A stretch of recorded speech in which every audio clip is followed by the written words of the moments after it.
Rồi, sắp tới mìnhทุกท่านเนาะมื้อนี้พี่สิเปียสาสิมาระเบียบเกี่ยวกับเปิดอโลอิหยังต่างๆหรือว่าสุกซ้องเปิดอโลหรือว่าเกี่ยวกับที่ว่าเครื่องเดือดปลาเนาะส่วนนี้ข้าพเจ้าที่ว่าจับโปรได้บ่ค่อยมีเวลาหลายเนาะสำหรับเปิดอโลอิหยังต่างๆมาระเบียบนี้นะปัจจุบันนี้ข้าพเจ้ามาอยู่ลาวเลยนะสำหรับที่ว่าไทยนี่สามารถใส่ได้กับพวก AX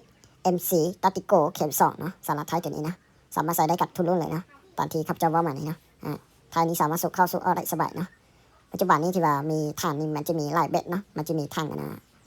อลูมิเนียมันจะมี2ลูกหัวหมุนกับหัวตักแต่มันมีหลายขนาดเนาะอลูมิเนียนี่มันจะมีขนาด 0.35 กับ 0.45 เนาะสำหรับถังอลูเนาะสำหรับถังคาร์บอนนี่มันจะมี 0.42 0.5 เนาะปัจจุบันนี้นะสำหรับที่ว่าปืนอโลนี่มันจะมีปัจจุบันนี้ห้างของข้าพเจ้านี่ส่วนระยะจับโปรนี่มันจะมีด้านนี้นะมันจะมี MC เข็ม2 Tactical ฟัตตอท็อป A เนาะแล้วก็มันจะมีถังเตอร์มินาตอเนาะผู้ใดอยากได้ลูกใดสามารถลูกค้าท่านใดต้องการได้สามารถอีบอกหาเบอร์โทรตามหน้าจอนี้นะ91836709เนาะ91836709นะเบอร์โทรและเบอร์แอดเบอร์เดียวกันเนาะสำหรับปัจจุบันนี้มีโปรอยู่เนาะเฉพาะวันที่21เดือน12 2025เนาะกับเจ้าจับโปรแต่วันที่11เดือน12 2025เนาะลูกค้าที่ว่าหลายท่านที่ว่าได้ไปเลยเนาะเครือนี้เนาะที่ว่าส่วนอะไรเนี่ยจับโปรนี้ก่อนเนาะขอคันที่ว่าไล่บอทเลยเนาะกับเจ้าที่ว่าลดราคาพิเศษให้เลยเนาะผู้ใดอยากรู้รายละเอียดชัดเจนสามารถอีบอกหาเบอร์โทรตามหน้าจอนี้ได้เนาะ91836709เนาะสำหรับวาล์วนี่จะเป็นวาล์วคลิกัตตัวเป็ดเนาะตามมาตรฐานนี่มันจะมีตามมาตรฐานรับประกันในปัจจุบันนี้เปิดอัดลมสำหรับวาล์วปั้นในนี่มันจะมี2รุ่นเนาะลุงที่ว่าเป็ดเวกับเซาซีเวเนาะมาตรฐานดีที่สุดเนาะของงานเทศเนาะของงานเทศ100%เนาะสำหรับของงานปาร์ตี้นี่มันจะมีฐานที่ว่า10เวน12เวน14เวน16เวนแล้วก็18เวนเนาะสำหรับ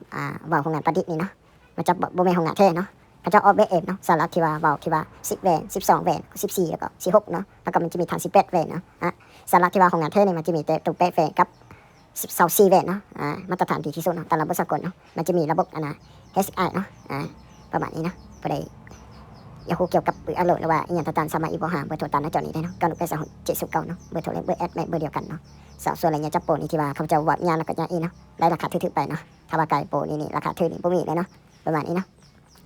สำหรับปืนอโลที่ข้าพเจ้าประกอบให้ลูกค้าทุกมื้อนี้มันจะมีใบรับประกัน 100% เนาะสำหรับใบรับประกันนี่มันจะมีรสคนี่รับประกันให้1 ปีเนาะสำหรับที่ว่าวาล์วนี่ที่ว่าข้าพเจ้าอัดเก็ตเลยรับประกันให้3 เดือนเนาะสำหรับเราก็รับประกันให้1 ปีสำหรับลามรับประกันให้ที่ว่า2 ปีเลยนะลามนี่จะเป็นลาม LT นะครับจะประกอบทุกมือนี้เนาะส่วนอะไรเงี้ยจับโปรนี่ก็ค่อนข้างที่ว่ายังหมดเลยเนาะยังมีที่ว่า300 ไปลามเนาะลามนี่เนาะส่วนอะไรเงี้ยจับโปรนี่ก็ที่ว่าเอาไปเลยเนาะ100 ไปเนาะบ่ฮู้ว่าแต่มื้อนี้ไปฮ้อเฉพาะวันที่21นี่ที่เหลือจากอันเนาะสำหรับลามนี่ส่วนอะไรเงี้ยจับโปรนี่ที่ว่าลูกค้าทางฝั่งเราที่ว่าค่อนข้างเอาจำนวนหลายเนาะบ่ฮู้ว่ามันเป็นย้อนหยังเนาะเป็นย้อนราคาถูกบ่เนาะสำหรับที่ว่าลูกปืนอีหยังต่างๆเนาะถ้าว่าเอา5 โลคือเมื่อนี้รายราคาส่งให้เนาะถ้าว่าเอา10 โลคือเมื่อนี่จะรายราคาตามห้องงานให้เนาะประมาณนี้เนาะราคาถูกๆเนาะถูกกว่านี้บ่มีเลยเนาะผู้ใดมีงบซื้อไว้นี่เนาะเพราะว่าลูกปืนนี่มันบ่เสียหายอีหยังเนาะ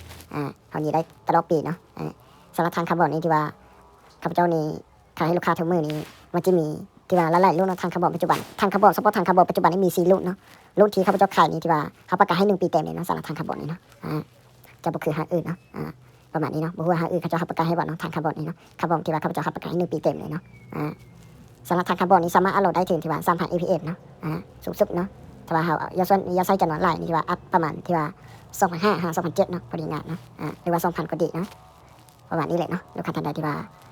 อยากได้เครื่องไปได้สามารถอีบอกหาเบอร์โทรตามหน้าจอนี้ได้เนาะ91836709เนาะสำหรับวาล์วนี่ปัจจุบันนี้มีตัวเป็ดเวนกับ2 ซีเวนเนาะของข้าพเจ้านี้เนาะสำหรับเป็ดเวนนี่มาใส่ได้กับเบอร์1เบอร์2เนาะสำหรับ2 ซีเวนนี่เฉพาะใส่ได้แต่ที่ว่ามาตรฐานดีนี่ใส่กับเบอร์3เนาะมาตรฐานดีที่สุดเนาะวาล์ว2 ซีเวนนี่ประมาณนี้เนาะ